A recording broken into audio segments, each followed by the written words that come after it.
Всем привет, я Алекс Курч, это канал Crazy Train с очередным обзором металлической музыки. Посмотрим, что у нас здесь есть. Здесь у нас группа из Сыктывкара Grimorium Verum. Вообще групп с таким названием существует как минимум 3, о которых нам известно. Это вот российская группа. Также есть группа с таким же названием из Эквадора. Ну и еще одна такая не относящаяся к металлической музыке Dark Ambient проект из Голландии. Давайте подумаем, что же такое Grimorium Verum, раз это название так популярно среди музыкантов во всем мире. Так вот, гримуарами назывались такие старинные магические книги, содержащие в себе заклинания и какие-то формулы и рецепты, в том числе, например, для вызывания или заклинания демонов. У этой группы уже 5 альбомов, это на данный момент последний. Все они, как по задумке авторов, видимо, начинаются с букв ре, английского, латинского алфавита. И этот тоже не исключение, и он называется Reol, или Real, но с 2 L на конце. Что это значит, не совсем понимаю, возможно, это что-то такое ре все. Если я не прав, подскажите мне, напишите в комментариях. На предыдущий альбом этой группы, вышедший в 2018 году, я уже довольно-таки давно делал обзор, но тогда не упомянул о том, что вокалистом здесь является Роман Докучаев, известный под псевдонимом Diamond, у которого есть также свой олдскул дэтовый проект, о котором я сегодня также чуть позже расскажу. Так, посмотрим на оформление традиционно. Такой вот 4-полосный буклетик на фронтальной обложке в окружении каких-то руин и скрюченных деревьев. Некая девушка, похожая на какую-то колдунью или цыганку, не знаю, какими-то коричневыми флюидами окутывает фигуру то ли священника, то ли какого-то монаха. Вот здесь у нас задник с названиями песен, ну, инлей практически ничего из себя не представляет. Компакт-диск с логотипом группы и рабочая поверхность с пит-артом. Особенно хочу отметить наполнение буклета. Здесь внутри есть тексты песен, которые напечатаны столь мелким шрифтом, что фактически, кроме как такого монокуляра, который используют ювелиры, прочитать его невозможно даже здоровым людям. Сейчас очень модный или не модный, а скорее необходимый такой тренд — это соблюдение прав людей с какими-то ограниченными возможностями. Ну вот, в частности, у меня, например, тоже есть небольшое ограничение по зрению.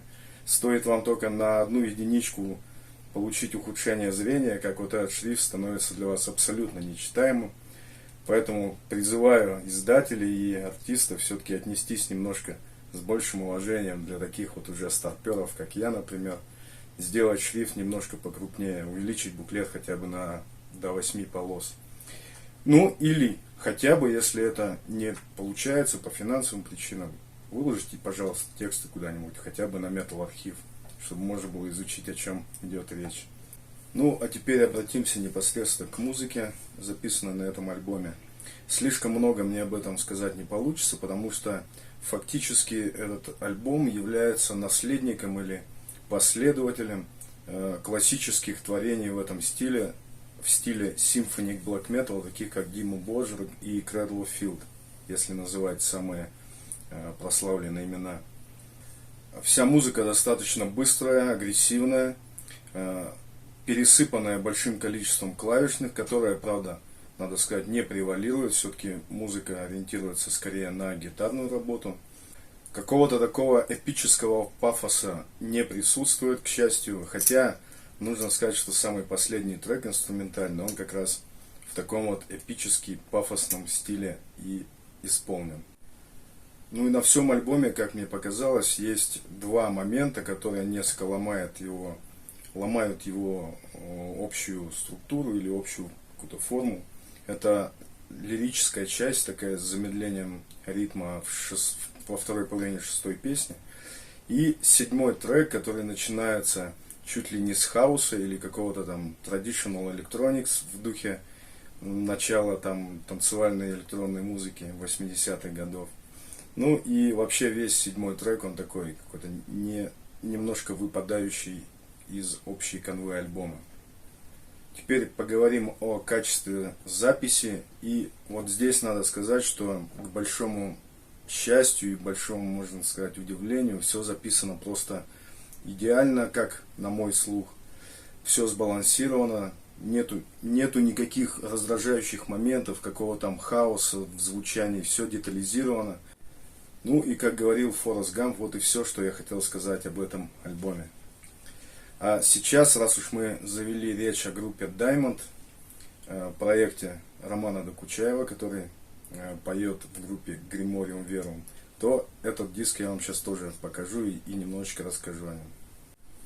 Итак, вот этот красавец, вот такое своеобразное оформление, какая-то придурковатая обезьяна здесь.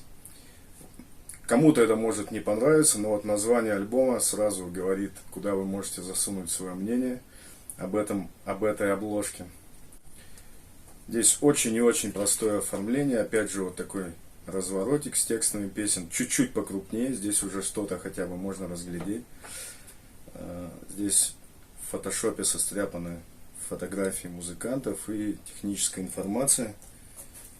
Задник с джунглями, откуда вылезла вот эта сумасшедшая обезьяна, ну и задник с текстами песен.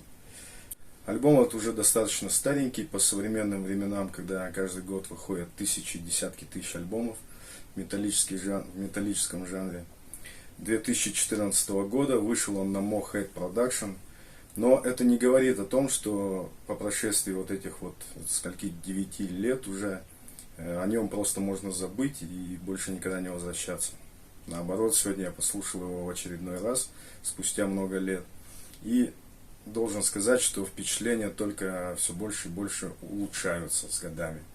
Это олдскульный death metal, причем такой с небольшим, да, пожалуй, с большим привкусом трэша, с великолепными, коротенькими соляками почти в каждой песне, имеется в виду гитарными.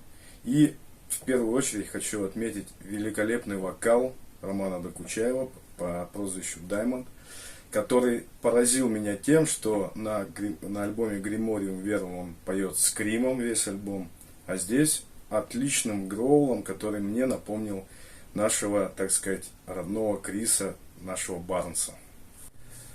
Также особенно хочется отметить работу барабанщика, который, кстати, засветился на обоих этих альбомах, так же, как и Роман Докучаев, и на Grimorium Verum, и на Diamond, это Илья Пономарев. Больше, как говорит Metal Архив, он нигде вроде как не замечен, но надо сказать, что его работа на этом альбоме потрясающая, она очень неровная, очень изобретательная, так что респект. Ну и про качество записи надо не забыть сказать, что этот альбом также записан потрясающе, как по мне, на фоне выходящих сейчас современных альбомов 22-21 годов. Он звучит прямо как бальзам на уши. Замечательная запись, все сбалансировано, все детализировано, все так, как мне вот прямо нужно. Так что, ребята, на этом я потихоньку заканчиваю. Приглашаю вас ознакомиться с этими двумя замечательными альбомами, вышедшими из-под пера практически одних и тех же людей. Так что, ребята, наслаждайтесь качественной музыкой. Желаю всем здоровья и мира. Мир вашему дому.